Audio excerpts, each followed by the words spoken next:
Good day, this is Dimitri Lascaris coming to you for Reason to Resist from Kalamata, Greece on April 23rd, 2026. Yesterday, Israel murdered yet another journalist, and her name was Amal Khalil. Israel murdered her in a double tap strike in South Lebanon during a ceasefire, no less. This is an excerpt from what we understand to be Amal Khalil's last televised report before the genocidal entity murdered her.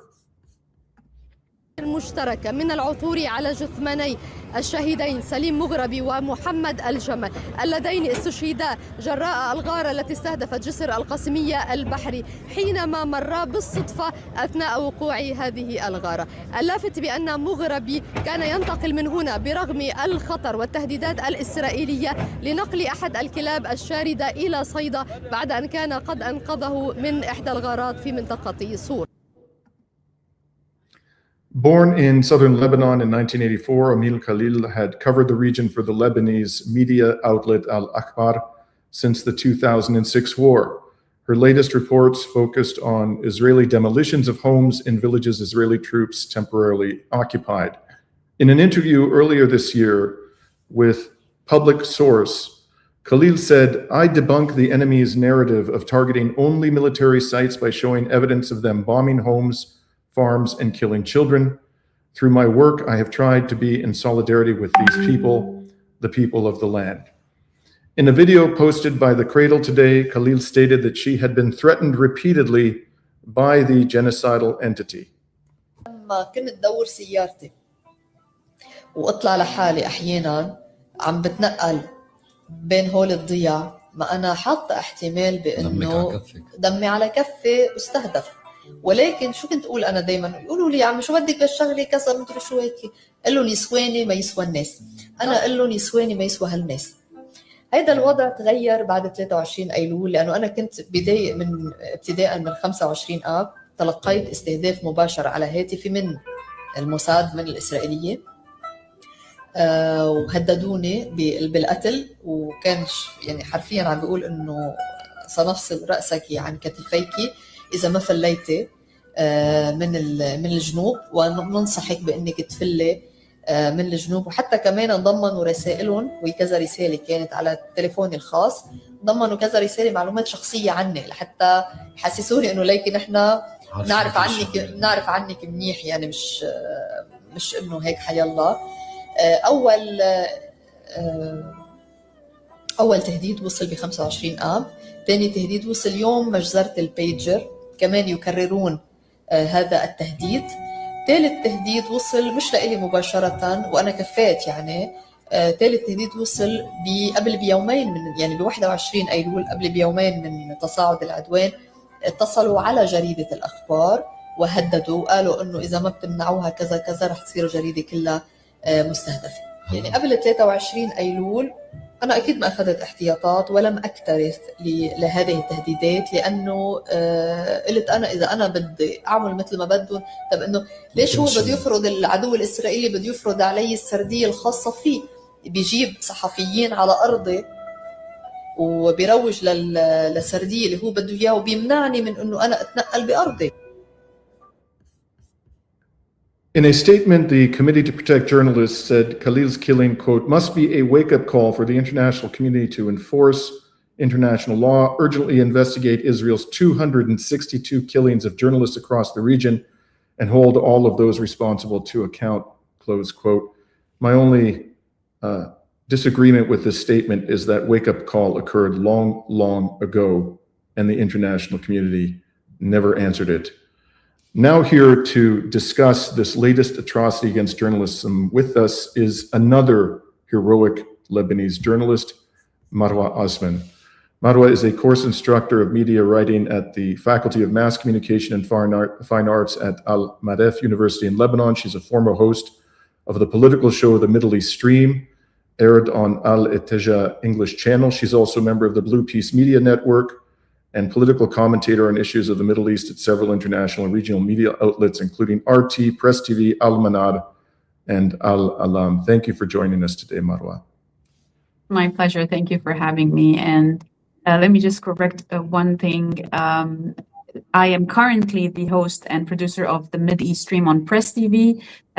13 years ago, I was on Atija on a very different TV channel, and I also produced Expose for Press TV as well. And thank you very much, Dimitri, for having me, especially on such a very heavy day of loss. Because Amal Khalil, who was assassinated, threatened, assassinated, and then left to die on her own in South Lebanon without the help of anyone, is a very hard day for everyone right here in Lebanon. Indeed. And my apologies for the outdated biographical information, Marwa. No problem. Please tell us what we know about this atrocity, how it unfolded, and just your thoughts as someone who herself, lives with this danger every single day that you do your resistance journalism in Lebanon on the ground. It's honestly, it's so undignifying for me to talk about this because I'm not on the front line whatsoever. I am on live coverage. Yes, we were threatened several times in Press TV in our Beirut studio that they will bomb us, but we continued because they did bomb in Tehran. So the Beirut studio of Press TV took on the live coverage, and I was along with my colleague Mariam Saleh covering every day for 2 hours each in Beirut to make sure that the people know what's going on all around West Asia, not only in Lebanon. So I'm not on the battlefield, not at all, but the risk is there. I do acknowledge this, but I will never put myself in comparison with those who risk their lives to get us information live from the border, just like Fatima Ftoune, Haj Ali as well. And if you remember them, the Haj Ali Shaib from Al-Manar, Fatima Ftoune from Al-Mayadeen, who were assassinated with 6 different rockets last month in Jazzin. And last night, also Amal Khalil, who was bombed. She was with Zainab Faraj as well. She was with her own photographer from Al Akhbar, and they were both targeted in their car first. So they ran into a house to find refuge in a house. They bombed the house again at 4 p.m.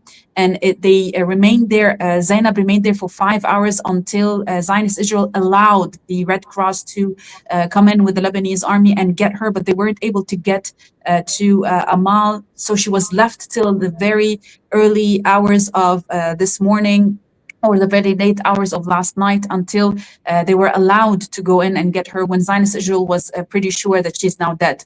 No one can help her. So that's when you talk about reporters like that, honestly, I can't. It would be shameful for me to put myself in comparison with these amazing humans. Again, yes, I do present live coverage, and I do have my own shows that I produce in the capital, and the capital was multiple times targeted, but it's not the same, Dimitri. We both know it's not the same. When you are right there on the front line and bringing to the people, not only the people in your country and your community, but to the whole world, the narrative of the people of the land in comparison to what the narrative that Zionist Israel usually puts forth by always showing itself as the victim. All the while it is bombing and occupying and trying to infiltrate even more land in South Lebanon.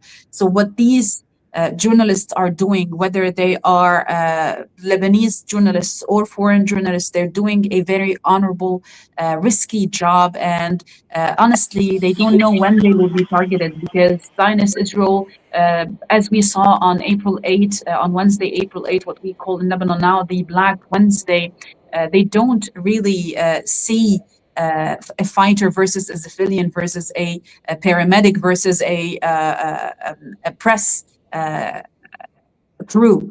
What they see is red all over. They kill whoever they want: kids, women, civilians, paramedics, first responders, civil defense, and journalists and reporters equally. And every time they want to defend their pretext, they say that they are spies for Hezbollah. What are you talking about? Would a spy be holding a Suraya phone, which is a satellite phone, or would they be having internet mobile phones with their hands, reporting live with SNG cameras? I mean, who are they lying to? No one believes them anymore, but this is the reality on the ground. It's very risky. We've seen it before in Gaza. We're now seeing it in Lebanon, and I don't think they're going to stop. And honestly, I think that the war will come raging either this week or upcoming next week, the beginning of next week, and it's going to be way harsher than what we've seen before, but it's going to be harsher from both sides. And that's what I wanted to discuss with you next, Marwa. You know, last time I think the last time you were on, we've had you on our program several times. We talked about your home in South Lebanon and the fact that it was still intact, although you found to your great dismay that it had been occupied by genocidal terrorists from Israel for some period of time, and the signs of their presence were there. They were disrespectful, to put it mildly, to your home. Is your home still standing as far as you know? The last time it was also hit. It was also hit from the bedrooms. So I rebuilt it all. I cleaned it all. I made sure that it went back to the state that it were before October 7. And I was preparing to furnish it. I was waiting for Ramadan to finish so I would go and furnish it all over again, because they either stole my furniture or basically just destroyed it and put it on fire. So I didn't have any furniture left. And the bedrooms, they were all broken because of the hit that it was that they sustained from the side of the house. This time, I don't know. I honestly don't know, because last time we were getting footage from a geo mapping website that shows you from an aerial view and a bird eye view of the town. And now satellites are not allowing such imagery. And if we get an image, let's say if we buy this image today, let's say today is April 23, we will have it with at least 5 days old. So we really don't know what's happening. We do know that they are detonating houses, entire neighborhoods, actually, not houses, entire neighborhoods in Khiam, just like they did in Bint Jbeil, and like they did in Khiam also in 2024. But the footage that I see live on air by TV channels, it shows me the area that is not near my house. So till this moment, the detonations that have happened are not in the area near my house, but at the beginning of the war, there were battles and clashes in the area. So I honestly don't know. And I honestly, wholeheartedly, this time, don't care, because this is an existential war. Whatever happens, just like I rebuilt last time and it took me a month and a half to finish, I don't care if I have to rebuild everything from scratch. Honestly, I was joking the other day with my friend, telling her that there are a bit of mistakes that happened engineering-wise and with the furnishing department there and with the finishing department. I'd like to change that. So it's going to be fine. So I take it in a light way, because we've lost family members, we've lost best friends, we've lost children. Honestly, when you feel that loss, you think that anything that is materialistic means absolutely nothing. What is important is for the resistance to remain steadfast, resilient in the face of this incursion and occupation and violent aggression, and for the people to keep their faith in the resistance. Otherwise, we don't have anyone else to defend us. So honestly, what I care right now is for resistance fighters. If they want to use my house, they are forgiven. They can use they can use whatever they want from my house to sustain their steadfastness, to remain resilient, even if the house is bombed again. Honestly, this time, I don't care. Well, it's a good thing, I would say, that you didn't buy any furniture, because today, Haaretz reported, and this is summarized in a report by Barak Ravid, I'll have more to say about him in a second, that regular and reserve soldiers are looting a large amount of civilian property from homes and businesses in southern Lebanon. So fighters and commanders stationed in the field told, I guess that's an Israeli journalist, according to the testimonies, the theft of motorcycles, televisions, paintings, sofas, and rugs on a wide scale has become a routine phenomenon. Unbelievable, Wow. Man. And, what are these guys? Dimitri, last time they did steal my Persian rugs in my salon, in my visitors area. I had Persian rugs, very expensive ones, obviously. It's the first house that I ever got to build with my own hands. And honestly, I picked out everything in that house. solely lonely because my husband was at his job and I was juggling kids and work and building the house. So they did take my Persian rugs. Wow. Well, they didn't get their hands on the second set, thankfully. But this is being reported to Haaretz by senior and junior command in the field, and they say that Haaretz is told that they do not take disciplinary measures to eradicate this crass theft. What's interesting here is, Marwa, is that this...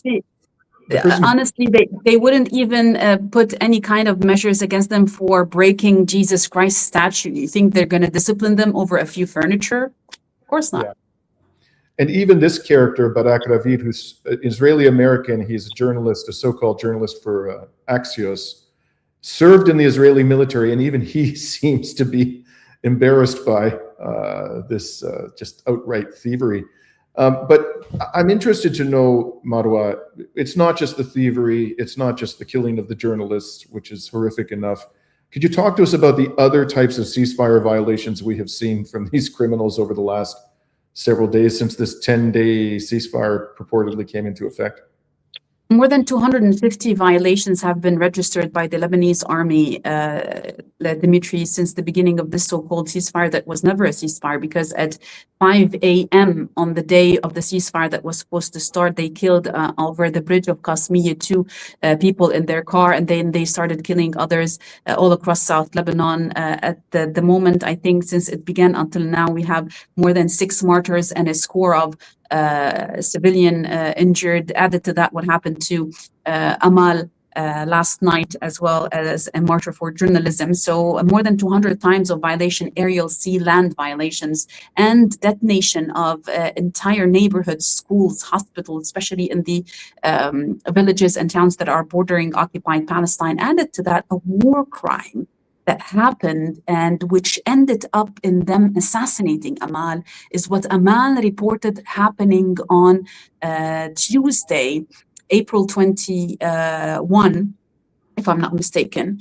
What happened on Tuesday was that a resistance fighter was shot and in South Lebanon, and he was able to crawl all the way to Ramesh, which is an all Christian town in South Lebanon, a bordering town in South Lebanon.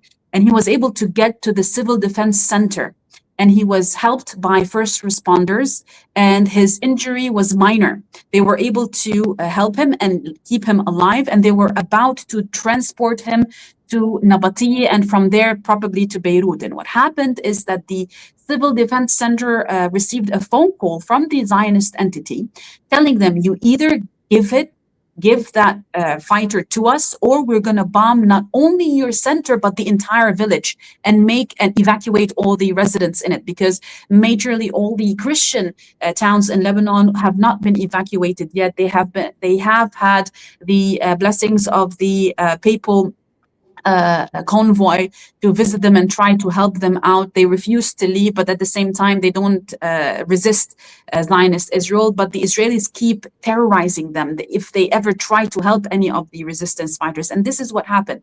And the phone call was being held by the first responder on speakerphone. So the fighter was listening to that phone call, and he grabbed the phone and he spoke with the Israelis and said, don't bomb anyone.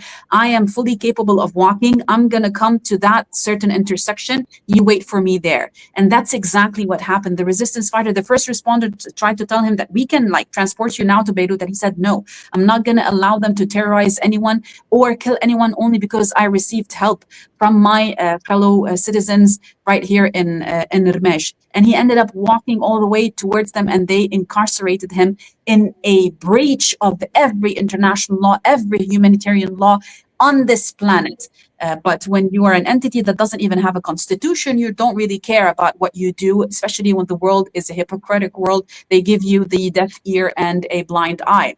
And Amal Khalil, the correspondent of Al-Akhbar, was the first reporter to report about this, because what the Israeli entity tried to do was to fake the news by saying that it was the people of Ramesh who actually spied and told the Israelis that we have a resistance fighter here. But Amal was the first one to report exactly what happened, because the defense, the civil defense had recorded that phone call. So they recorded everything.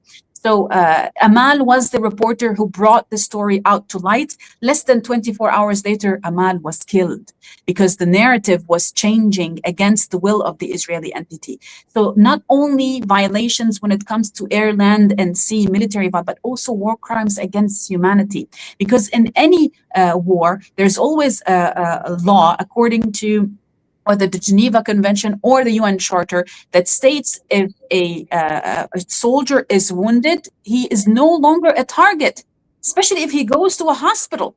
They called the hospital and told them, you either give up that soldier or we're going to kill you all. This is, ladies and gents, Zionist Israel. You know, even I, Marwa, who follow these events carefully, for somebody from the West, I follow it. I had not heard that at all. And I, as I'm sure you would agree, if an American soldier had done this on the front line in response to a threat by the resistance, which the resistance wouldn't do, Never do, yeah.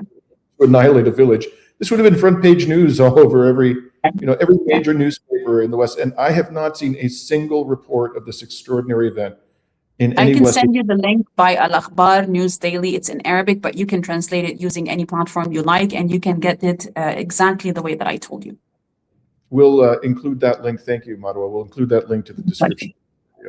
So what is very interesting to me about this latest series of rampant ceasefire violations is the response of the resistance. Because the thousands of, as far as I know, and you can certainly correct me if I'm wrong, but from November 2024, when this first fraudulent ceasefire came into effect, until this latest war of aggression was launched on Iran on February 28th, the resistance showed incredible restraint as the genocidal entity was violating the ceasefire on a daily basis in Lebanon. But that doesn't appear to be the case anymore. So I'm going to show our audience a report issued today by the Lebanese resistance. This is part of the report. And they identify here 4 military operations they carried out yesterday. So this would be on the second or third day of this latest fraudulent ceasefire. And they begin by saying, in defense of Lebanon and its people, in response to the Israeli enemy's violation of the ceasefire and so forth, the Islamic resistance conducted 4 military operations yesterday, or issued 4 military statements, each one relating to a separate operation. And then they go on and they identify, I put 2 of them here, but there are 2 more.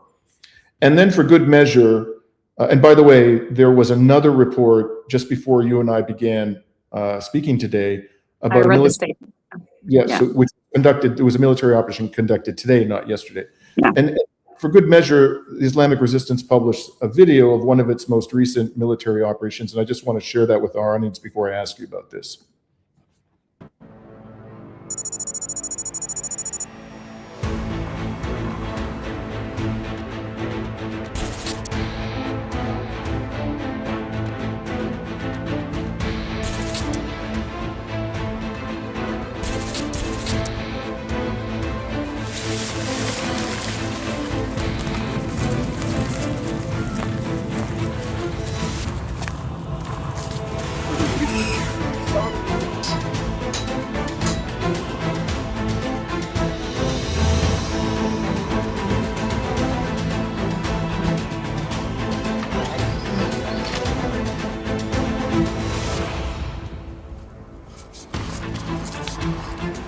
الإسرائيليين الذين صمدوا ومستمرون تركين أهلهم وعيالهم وبيوتهم.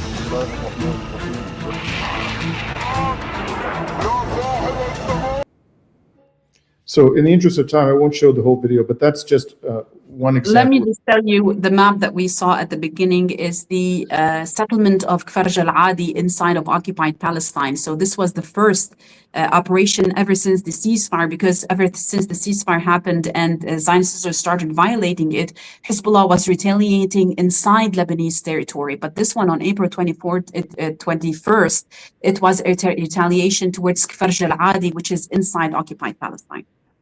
Right, and they stated that the target was an Israeli artillery bunker in that village in occupied Palestine. So it's very clear, it seems to me, in Marwa, that the resistance is not going to take all of these ceasefire operations lying down, ceasefire violations lying down this time. But at the same time, their response has been measured, because before the ceasefire came into effect, they were announcing the range of 50, sometimes well over 100. 50. Yeah, much more military activity than I saw from October 2023 to November 2024, which is interesting, because we were told by Netanyahu at the UN General Assembly late last year that Israel had crippled Hezbollah. But in any case, this time they seem to be starting relatively small, and I would imagine that their plan is to escalate if Israel continues. And so my question to you is, and I think you've already answered at the beginning, but I'm interested in your thoughts about where this is all heading. Do you think it's now inevitable that we will find ourselves, and the people of Lebanon in particular, will find themselves in all-out war against the genocidal entity in the very near future?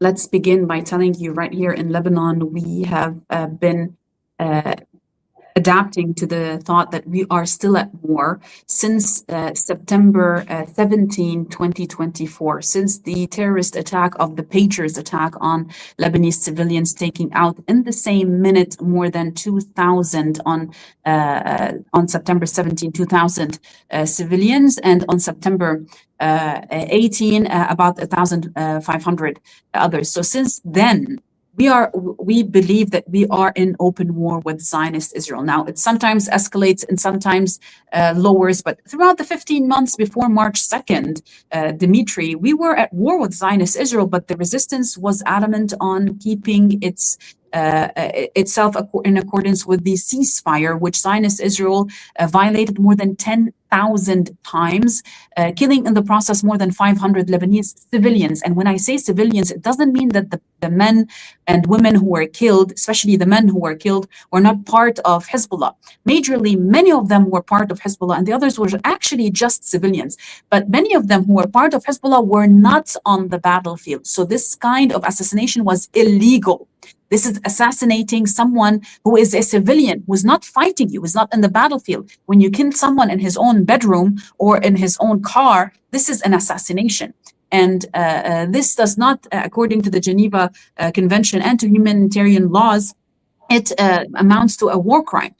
So throughout that time, the resistance kept its cool, but every time Sheikh Naim Qasim, you can go back to the speeches of Sheikh Naim Qasim, the Secretary General of Hezbollah, during the 15 months of resistance, let's say pausing that war from its side. And you can listen to him. At that time, every time he spoke and said, we will retaliate, stop testing us. The resistance is far more advanced than you can think. People in Lebanon who were pro-Zionist and the media who was pro-Zionist, they used to make fun of him. Not only call him a liar, but make fun of him. But what happened on March 2nd, literally on the first day of the war, what happened is even us, the civilians, the community of the resistance, we were shocked to read the news that tells that resistance fighters engaged in direct zero-range clashes in Kfar Kila. And you know where Kfar Kila is, Dimitri. It's right at the border, and it has been carpet bombed by Zionist Israel. So from where were they coming? That was a pleasant surprise for us. It was a shock for Zionist Israel. But this is what the resistance is. It is the community itself. It is the people living in those villages and even living abroad. We have many Biqa'is who are from the Biqa', not from the south, who were martyred. Many from Beirut who were martyred. Many Syrians who live in Lebanon who were martyred. We have a couple of Saudis who were martyred, but they are part of the resistance. We have a couple of Bahrainis who are martyred. We have also a couple of Yemenis who are martyred, because this is a holy land for the Lebanese people and the allies of Lebanon as well. So the issue at the moment, Dimitri, is that we have not left that war. It's been up and down, but it escalated a lot on March 2nd, and it went a bit towards the lower note, starting the so-called ceasefire that was announced before the Islamabad talks.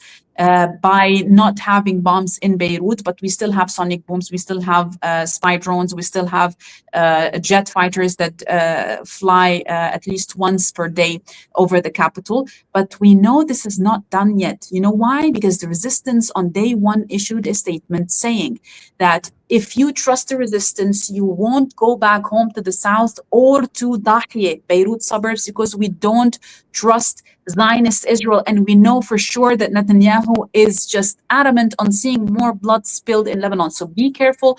Don't leave your displaced centers, even your tents, if that's the case. Stay, because this war is not over yet. And it's obvious that even the ceasefire between the the American enemy and the Islamic Republic of Iran, it's still raging. It's going up a notch, escalating in slow motion. But by God, we don't know when zero hour will be, and all hell will break loose across the entire region of West Asia. I'd like to talk to you about the response of the Lebanese national government to all of this. First of all, I just want to clarify one thing. By the way, I just want to say to our audience, we actually did a report from Kfar Kila in February of last year after I attended the funeral of Syed Hassan Nasrallah in Beirut. And it was indeed carpet bombed. I'm going to put a link to that into the description of the video so people can see it if they want. And we were perched atop a hill in Kfar Kila, and we could clearly see occupied Palestine. And I think we even saw an Israeli military base. But it is remarkable. I hadn't heard of that either, Marwa, that the resistance fighters somehow in the wreckage of Kfar Kila. They won, Dimitri. They won. Imagine. Remarkable. So one little point I want to clarify before I ask you about the Lebanese national government. I've been invited onto the program of Mario Nafal a few times, and he keeps saying that Nabil Berri has called on Hezbollah to disarm. Is this true? No, that's a lie. Mario is a Zionist propagandist, so that's a lie. I'll let him know you said that. I don't care. I've had him blocked along with several others who I think are Zionist propagandists. So I don't have time, honestly, for them. Yeah. So that's good. Because I was quite surprised. He keeps saying this, and I thought, what is he talking about? No. The latest statement that was issued by Speaker Nabih Berri, despite the fact that I don't politically align a lot with the man, but when it comes to the resistance, Dimitri, we are on the same page. The man issued a statement the day before yesterday saying that if this government of ours decides to go to the path of the 17th of May agreement, which was signed in 1983 between the Lebanese government back then and the Israeli entity, we will, and he said, I personally, Nabih Berri, will make sure to make 60 February 6, because it was signed on May 17, 1983. But on February 6, 1984, an entire revolution began and the real resistance began and the entire government was toppled. So Nabih Berri was saying, I, Nabih Berri, the Speaker of the Lebanese parliament, will make sure to have 60 times what happened on February 6 against any government that would dare sign any sort of agreement or put their hand in the hands of Zionist Israel. So don't listen to that, man. Listen to what the statements are being issued right here from the office of Nabih Berri. And so let's talk about the Lebanese national government then. You know, we've been told over and over again by the Western media in the past couple of weeks that it's engaging in peace negotiations with the criminal entity, even as the Lebanese prime minister today accused them, or yesterday, of committing a crime against humanity by murdering Amal Khalil. And of course, one of many countless crimes against humanity they have committed in Lebanon just during the past, 2.5 years alone. So what is the reality here, Marwa, as far as you can tell? Is the Lebanese government actually trying to strike some kind of a peace deal with the genocidal entity as it is committing crimes against humanity against the Lebanese people? Let me correct you, because you said the Lebanese national government. There's nothing national about that government. The prime minister and the president were installed by colonial powers, by the United States of America in specific, and Nawaf Salam was handpicked by the Zionists. If you don't know the story of the plumber who brought about Nawaf Salam, you should read it in Arabic media, especially in Lebanese media, because during the times after the election of the president, because the president gets elected in parliament. We don't elect our president. That's how democratic we are. So we don't get to elect our own president. He gets elected in parliament. After that, the president would call on the different factions so they can name what they believe would be the suitable prime minister, and then the president will call on that prime minister to convene and to formulate a government. What happened is that everyone was adamant on naming Najib Mikati, the former prime minister, naming him again. This was the case in Lebanon, but then within a couple of hours before the day of announcing the name, a couple of political factions changed their mind because they received phone calls from God knows whom, because at that time they thought that a Saudi prince was calling them, known as Abu Umar, and changing the name into Nawaf Salam. And so they came ahead to the president and said, we choose Nawaf Salam. But later on, 9 or 10 months later, it was a grandiose expose of scandal in Lebanon that this man was a plumber in Lebanon who was given a Saudi number, but whom Saudi Arabia had no idea who he was, to a point that the royal court in Saudi Arabia issued statements saying, we don't have a prince called Umar or Abu Umar. So someone named Nawaf Salam. Let me just get this straight. You're saying that somebody, a plumber in Lebanon, pretending was impersonating. You didn't hear that story? Oh my God, Dimitri, it became a meme in Lebanon. A plumber in Lebanon, a plumber who was incarcerated by the Lebanese army intel. He was taken into custody because they found the number and they found him, and they were able to, and he was taking money from those politicians.